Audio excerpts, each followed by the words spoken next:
오늘 하나님께서 우리에게 주시는 귀한 말씀 보도록 하겠습니다. 오늘의 말씀은 요한복음 11장 39절부터 44절까지의 말씀입니다. 예수께서 이르시되 돌을 옮겨 놓으라 하시니 그 죽은 자의 누이 마르다가 이르되 주여 죽은 지가 나흘이 되었음에 벌써 냄새가 나나이다. 예수께서 이르시되 내 말이 내가 믿으면 하나님의 영광을 보리라 하지 아니하였느냐 하시니 돌을 옮겨 놓으니 예수께서 눈을 들어 우러러 보시고 이르시되 아버지여 내 말을 들으신 것을 감사하나이다. 항상 내 말을 들으시는 줄을 내가 알았나이다. 그러나 이 말씀 하옵는 것은 둘러선 무리들 위함이니 곧 아버지께서 나를 보내신 것을 그들로 믿게 하려 함이니이다. 이 말씀을 하시고 큰 소리로 나사로야 나오라 부르시니 죽은 자가 수족을 배로 동인 채로 나오는데 그 얼굴은 수건에 쌓였더라. 예수께서 이르시되 풀어놓아 다니게 하라 하시니라. 아멘. 이는 살아계신 하나님의 말씀입니다. 오늘 특별히 이기대 목사님 지난주에 부임하신 이후에 오늘 특별히 말씀을 선포하여 주시겠습니다.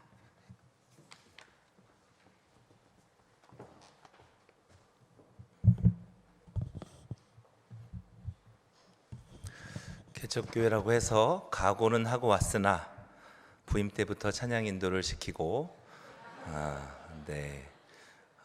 많은 은혜를 경험케 하셔서 감사합니다.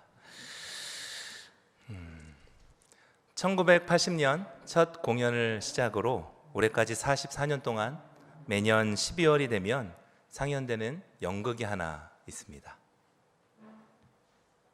그림을 띄워주시면 바로 빈방 있습니까? 라고 하는 연극입니다. 이 연극은 그리스도인들로 구성된 증언이라고 하는 연극팀이요, 극단이 선보인 작품인데요, 본래 이 작품은 미국의 한 교회에서 성탄절 공연을 하던 중에 실제로 있었던 그런 일들이 가이드포스트와 다이제스트 등의 그 월간지에 소개가 되면서 우리나라에도 알려지게 되었고, 이것이 연극으로 만들어지게 되었습니다. 내용을 간단히 설명해 드리면 이렇습니다. 성탄절을 앞두고 또 연극을 준비하던 어느 교회 연극반 연출 교사가요, 학생들의 반대에도 불구하고 정신지체했던 덕구에게 여관 주인 역할을 맡깁니다. 덕구에게 자신감과 성취감을 주기 위한 목적이었습니다. 하지만 모든 면에서 느리고 부족했던 덕구로 인해서 연습은 많이 어려움을 겪게 됩니다. 하지만 덕구의 눈물겨운 노력으로 또 연습으로 마침내 덕구는 자신의 역할을 훌륭히 소화해내기 시작했고요. 이런 덕구의 노력에 의해서 다른 함께하는 연극반 친구들의 마음도 열리게 되었습니다. 마침내 공연이 시작되었습니다. 그리고 연극이 절정을 향해 다가가고 있습니다. 만삭의 아내 마리아와 함께 빈방을 찾는 애타는 요셉이 등장합니다. 주인장, 빈방 있습니까? 제 아내가 만삭입니다. 어디라도 좋으니 방을 주시오. 상대역 덕구의 대사는 빈방이 없습니다. 사정은 딱하지만 다른 곳에 알아보세요 라고 하는 이 짧은 두 마디였습니다. 그런데 애타게 빈방을 찾는 요셉과 마리아의 모습을 보면서 덕구는 머뭇거리기 시작합니다. 지금 자신이 연극을 하고 있다는 사실을 혼동한 것입니다. 잊어버린 채 갈등하고 있었습니다. 머뭇거리는 시간이 길어지자 연기하는 학생들 또 교사들, 관람객들이 수근거리기 시작했습니다. 긴 정적이 흐르고 모두가 열심히 준비했던 그 연극이 망칠까 노심초사 조바심 냈던 바로 그 순간 덕구는 울음을 터뜨리고 맙니다. 그리고 떨리는 음성으로 이렇게 말했습니다. 가지 마세요. 우리 집에, 진짜 우리 집에 방이 있습니다. 제 방을 드리겠습니다. 연기자들은 너무나 한심한 이 덕구의 대사에 넋을 잃고 말았습니다. 그리고 잠시 후 웃음소리로 인해서 연극은 막을 내렸고 난장판이 되었고 결국 실패하였습니다. 그런데 이상하게도 사람들 마음 가운데 그치지 않는 한 가지 깊은 울림이 있었습니다. 질문이 있었습니다. 바로 빈방 있습니까? 라는 질문이었습니다. 주님께서 생전에 사랑하시던 나사로가 죽었습니다. 나사로의 여동생들은 오빠의 상태가 위급하다는 것을 알고 긴급하게 예수님께 도움을 요청했습니다.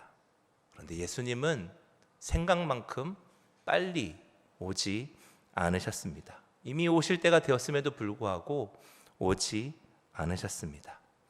그리고 그렇게 나사렛의 장례가 마무리될 때 예수님께서 그들을 찾아오셨습니다. 도움을 요청하고 나서 간절히 기다리던, 그 예수님의 오심을 기다리던 가족들에게 있어서 그 예수님의 지금 이 만남은 반가움보다는 원망이 더 컸습니다. 요한복음 11장 21절 말씀입니다.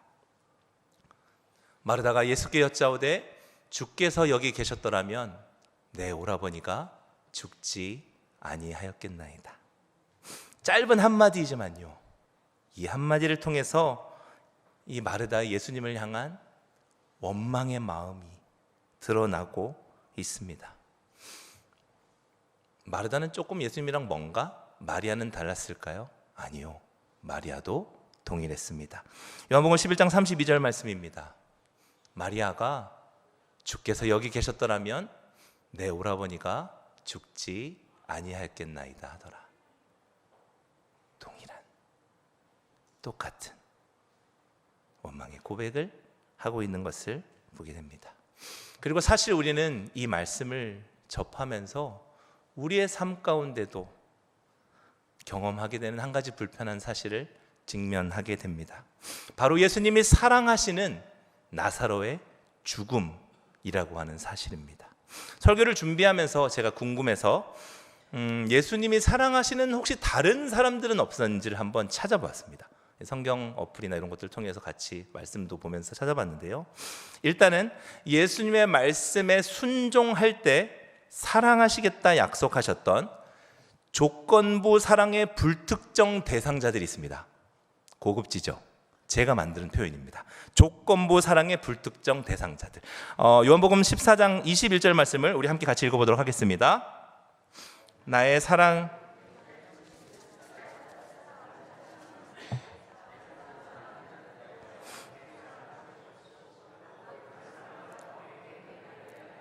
아멘. 그렇습니다. 너희가 나를 사랑하면 내가 그럼 나도 너희를 사랑할게 라는, 그죠? 조건부 특정인들을 향한 사랑이죠. 하지만 누구를 사랑했다라고 표현되지는 않는 것이죠. 다음으로는 요한복음의 저자인 요한이 있습니다. 근데 요한은요, 사실은 성경에서 자신을 소개할 때 예수님께서 사랑하신 제자라고 표현을 한 거지, 예수님께서 내가 너 정말 사랑해 라고 하신 적이 없습니다. 그런 면에서 오늘 본문의 나사로와 마리아와 마르다는요, 예수님께서 사랑하셨다라고 성경에서 공식적으로 밝힌 유일한 사람들이었다라는 것입니다. 요한복음 11장 3절 말씀입니다. 이에 그 누이들이 예수께 사람을 보내어 이르되 주여 보시옵소서 사랑하는 자가 병들었나이다 하니, 먼저는요, 이들은 자신들이 사랑받고 있다는 것을 알고 있는 사람들이었습니다. 심지어 자신들의 그 오라비였던 나사로가 병들었을 때 멀리 떨어져 계신 예수님께 특별히 사람을 보내어 도움을 요청할 정도로 그런 주님과 각별한 관계를 맺고 있었습니다. 그리고 5절 말씀 우리 함께 같이 읽어보도록 하겠습니다.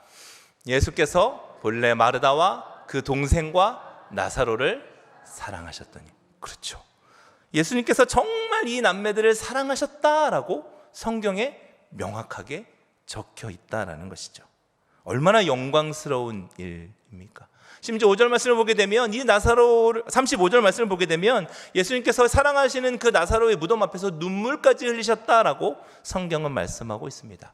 예수님이 사랑하셨다는 것은 진짜였습니다. 그런 나사로가 죽었다라는 것입니다. 심지어 앞절들의 말씀을 읽어보게 되면요, 처음 마리아와 마르다가 이 나사로가 병들었을 때 예수님께 정가를 보내지 않습니까? 그때 일부러 예수님께서 시간을 지체하셨다라고 성경은 말합니다.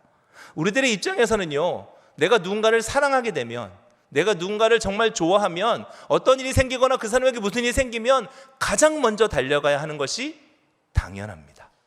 그것이 사랑하는 자들에게 우리가 마땅히 해야 될 자세라는 것이죠.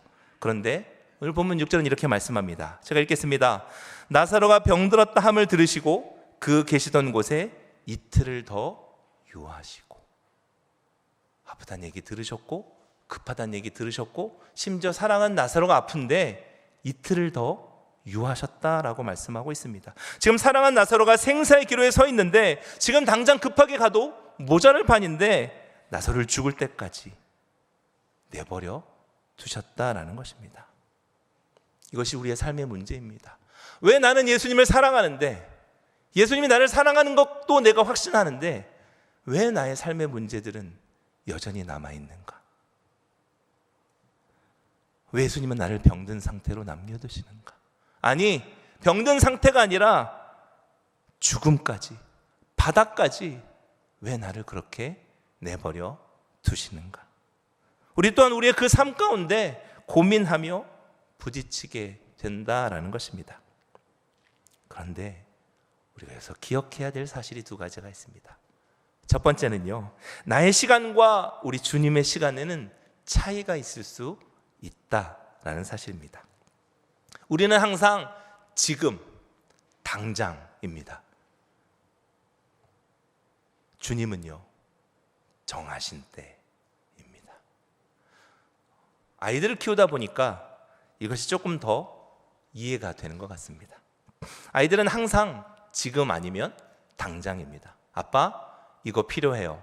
아, 그래, 사줄까? 지금요? 라고 물어보잖아요. 아빠, 물놀이 가고 싶어요. 그래, 한번 가자. 지금요? 라고 물어봅니다. 뭐든지 자기가 요청하고 좋아하는 것에 있어서 지금 당장, 심지어 저녁 10시에 지금요? 라고 이야기합니다. 그런데 부모된 우리들은요, 그 아이들에게 가장 좋은 때, 가장 필요한 때, 가장 즐겁게, 가장 행복하게 누릴 수 있는 그 때를 기다렸다가 그 아이에게 그것을 선물해 주지 않습니까? 불완전한 육신의 부모도 그러할진데 하나님은 얼마나 더 정확하시겠습니까? 하나님의 때는 정확합니다. 그리고 주님은 그 하나님의 때에 따라서 움직이십니다. 더 빠르지도 않고 더 느리지도 않고요.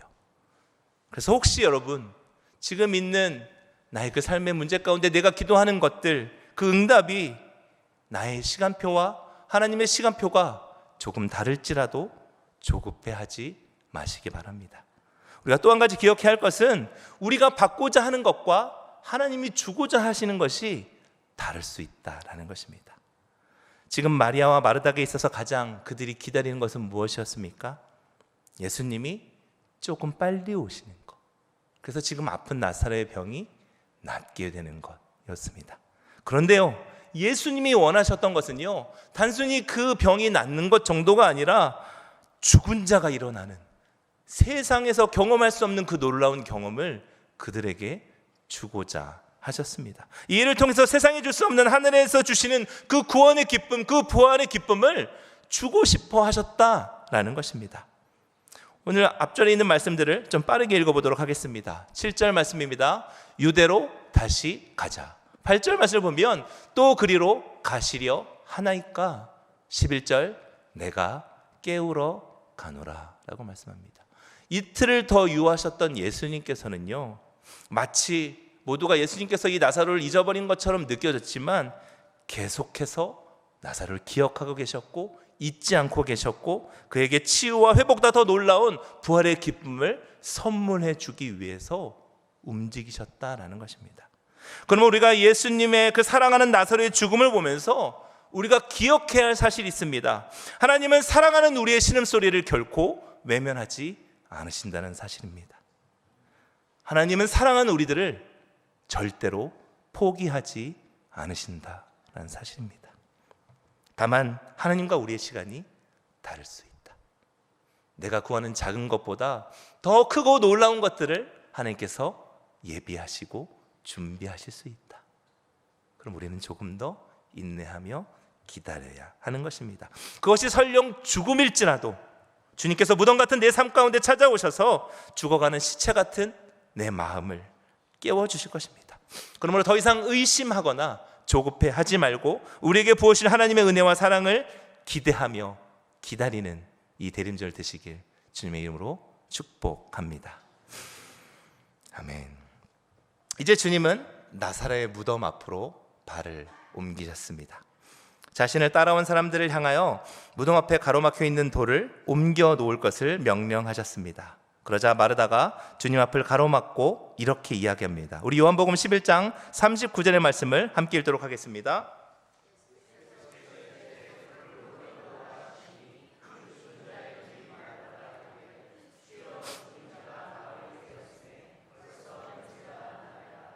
아멘. 마르다의 이 말이 어떤 의미를 가지고 있을까요? 예수님, 이미 늦었어요. 예수님, 부질없는 행동 하지 마세요. 그러실 필요 없어요. 다 끝났어요. 라고 얘기하는 것입니다. 자, 그런데요, 주님께서 이렇게 말씀하십니다. 우리 40절 말씀을 힘차게 읽어보도록 하겠습니다. 예수께서 이르시되 내 말이 내가 믿으면 하나님의 영광을 보리라 하지 아니하였느냐 하시니 아멘. 그렇습니다. 우리 주님은요, 죽음을 이기시고 부활하신 영원한 생명 되십니다. 그리고 그 예수님을 믿는 우리들에게 하나님은 영원한 생명을 허락해 주십니다. 바로 이것이 주님께서 나사렛 그 시체가 있는 그 돌문을 치우라고 하신 이유였습니다. 그 주님께서 영원한 생명을 주시기 위해서 그 무덤 안에 있는 나사로를 불러서 깨우고 싶어 하십니다. 그런데 그 전에 우리가 먼저 해야 할 일이 있습니다. 그것은 바로 무덤 앞에 돌문을 치우는 것입니다. 예수님께서 힘이 없어서 그 돌문을 치워달라고 부탁하셨겠습니까? 아니면 귀찮아서 저 돌문 좀 치워줄래라고 얘기하셨겠습니까? 무덤 앞의 돌문은요, 삶과 죽음을 구분하는 경계선입니다. 그리고 세상 사람들이 가장 두려워하는, 피하고 싶은 그것이 바로 무덤 앞의 돌문입니다. 그런데 믿는 자에게 있어서요, 이 돌문은 아무 의미가 없는 존재입니다. 왜냐하면 살아서 나를 믿는 자는 영원히 살 것이고 죽어서 나를 믿는 자는 살아날 것이다 말씀하신 그 예수님을 우리가 믿고 있기 때문입니다. 그러므로 돌을 치우는 것은 우리의 믿음의 고백의 시작이 되는 것입니다. 그 돌을 치우는 행동은 주님께서 죽은 나사로를 살리실 것을 믿는 믿음이고, 그 죽음은 부활의 시작이고 영원한 생명의 시작임을 우리가 믿음으로 고백하는 그 믿음의 시작인 것입니다. 우리는 모두 주님을 믿고 주님이 우리의 삶의 주인 되심을 고백하는 그리스도인들입니다. 그러나 우리에게도 뜻하지 않은 여러 가지 상황들로 인해서 우리에게도 죽음과 같은 무덤, 절망이라는 무덤, 좌절이라고 하는 그런 무덤들을 경험합니다. 그곳에 우리를 가두어둔 채 살아갈 때가 있습니다. 마치 그토록 예수님을 간절히 기다렸지만 정작 그 예수님께서 오셔서 돌문을 치우라 말씀하셨을 때 자신의 생각과 자신의 그간의 경험치를 판단으로 이미 늦었다라고 이야기했던 마르다처럼 말입니다. 그러므로 부활이와 생명이신 주님을 모시기 위해서 우리가 먼저 해야 될 것은 우리 마음의 돌문을 치우는 것입니다. 우리 계시록 3장 20절 말씀을 함께 이렇게 고백하겠습니다. 볼지어다 내가 문 밖에 서서 두드리노니 누구든지 내 음성을 듣고 문을 열면 내가 그에게로 들어가 그와 더불어 먹고 그는 나와 더불어 먹으리라. 아멘. 우리는 이 말씀을 고백할 때 믿지 않는 사람들이요, 예수님의 그 마음의 문을 열면 예수님께서 와서 구원해 주시겠다라고 이야기하지만 사실 이 말씀은요, 이 말씀의 대상은요, 라오디게아 교회, 교인들을 향한 말씀입니다. 즉 믿는 우리들에게도 필요한 것은 닫혀진 마음의 그 돌문을 여는 것이 필요하다라는 것입니다. 주님께서 들어와서 거하실 수 있는 그 장소를 예비해야 된다는 것입니다. 예배를 향한 열정이요, 하늘의 문을 열기를 소망하는 마음, 주님의 영광이 지금 이 시간 우리 가운데 임하셔서 머물도록 우리의 마음으로, 우리의 심령으로 준비하는 것 말입니다. 주님이 지금 우리의 마음의 문 앞에 서 계신 이유는 머무실 수 있는 장소를 찾기 위해서입니다. 그리고 하나님은 지금도 주님의 그 두드림을 듣고 마음의 문을 열 성도들과 교회를 찾고 계십니다. 이것은 단지 신약시대 때만의 일이 아닙니다. 훨씬 전부터요, 예수님께서는 동일하게 사랑하는 이들을 위해서 이렇게 고백하고 있습니다. 아가서 5장 2절 말씀입니다. 내가 잘지라도 마음은 깨었는데 나의 사랑하는 자의 소리가 들리는구나. 문을 두드려 이르기를 나의 누이, 나의 사랑, 나의 비둘기, 나의 완전한 자야, 문을 열어다오. 내 머리에는 이슬이, 내 머리털에는 밤이슬이 가득하였다 하는구나. 구약시대에서부터요, 이미 예수님은 우리가 마음의 문을 열기를, 그 돌문을 좀 치워주기를 계속해서 기다리고 계셨다라는 것입니다. 그런데 그렇게 간절히 문을 두드리는 그 신랑에 대한 신부의 반응은 무엇일까요? 우리 아가서 5장 3절 말씀을 함께 읽도록 하겠습니다. 내가 옷을 벗었으니 어찌 다시 입겠으며 내가 발을 씻었으니 어찌 다시 더럽히랴마는. 마르다와 크게 다르지 않습니다. 우리 모두는, 그리고 교회는 하나님의 거룩한 신부입니다. 그런데 그 신부가 너무나 안일해져 있습니다. 귀찮아서 문 열기를 거부하고 있는 것입니다. 우리는 신랑 없이 사는 것에 너무나 익숙해져 가고 있다라는 것입니다. 하나님 지금 안 돼요. 하나님 제가 지금 누웠거든요. 하나님 제가 방금 씻었어요. 나를 방해하지 말아주세요. 지금 꼭 문을 열어야 되나요? 열어야 합니다. 만일 우리가 진정 신랑 되신 그 주님을 만나기 원한다면, 그 주님과 함께하기 원한다면 우리는 우리의 마음의 문을 열어야 합니다. 그 귀찮음과 그 불편함을 대가로 지불해야 합니다. 지금 여러분들의 돌문은 무엇입니까? 때로는 하나님의 말씀과 하나님의 계획을 의심하는 것들, 불신하는 것들이요, 과거의 상처로 닫혀있는 마음들이요, 용서하지 못하는 마음들, 영적인 게으름, 세상의 욕망과 탐욕들, 교만함, 죄로 인한 잘못된 습관들 말입니다. 치우기도 민망하고 귀찮고 불편한 것들이요, 적당히 적절하게 하나님을 믿고 여전히 내 안에 내가 주인으로 살아가는 것, 그것이 익숙하고 그게 편한 것이죠. 그런데 그러한 우리 마음의 돌문을 치우라고 예수님께서 계속해서 말씀하고 계십니다. 그리고 우리가 결단하고 그 마음의 문을 열 때 하나님께서 놀라운 은혜와 복을 우리 가운데 부어주십니다. 우리 44절 말씀을 함께 큰 목소리로 읽도록 하겠습니다. 죽은 자가 수족을 배로 동인 채로 나오는데 그 얼굴은 수건에 쌓였더라. 예수께서 이르시되 풀어놓아 다니게 하라 하시니라. 아멘. 사람들은 나사로의 죽음이 마지막이라고 생각했습니다. 그래서 나사로의 머리부터 발끝까지 수의로 다 꽁꽁 싸매어서 그를 무덤 안에 눕혀놓았고 돌문으로 막아 놓았습니다. 죽은 자가 돌아갈 곳은 무덤이라고 생각했기 때문입니다.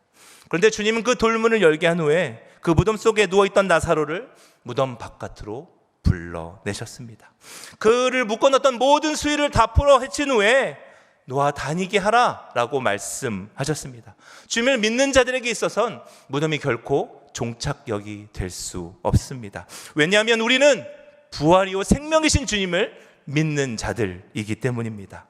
예수님께서 십자가에 달려 돌아가셨을 때에도 사람들은 주님을 아리마대 요셉의 돌무덤에 장사 지내었습니다. 마지막이라고 생각했기 때문입니다.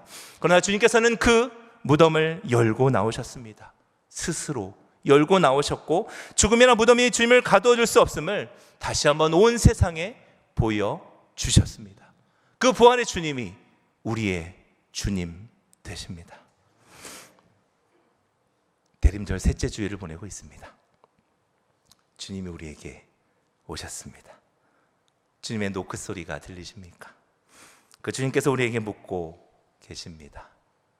빈 방이 있습니까? 그 질문 앞에 더 이상 망설이지 않고 주님을 위한 방이 여기 있습니다. 내 방을 기꺼이 내어드립니다. 주님 나와 함께 하여 주옵소서. 그렇게 내 앞에 있는 모든 무덤의 돌문을 열어젖히고 부활의 주님, 영광의 주님을 경험하는 저와 여러분 되시길 주님의 이름으로 축복합니다. 기도하겠습니다.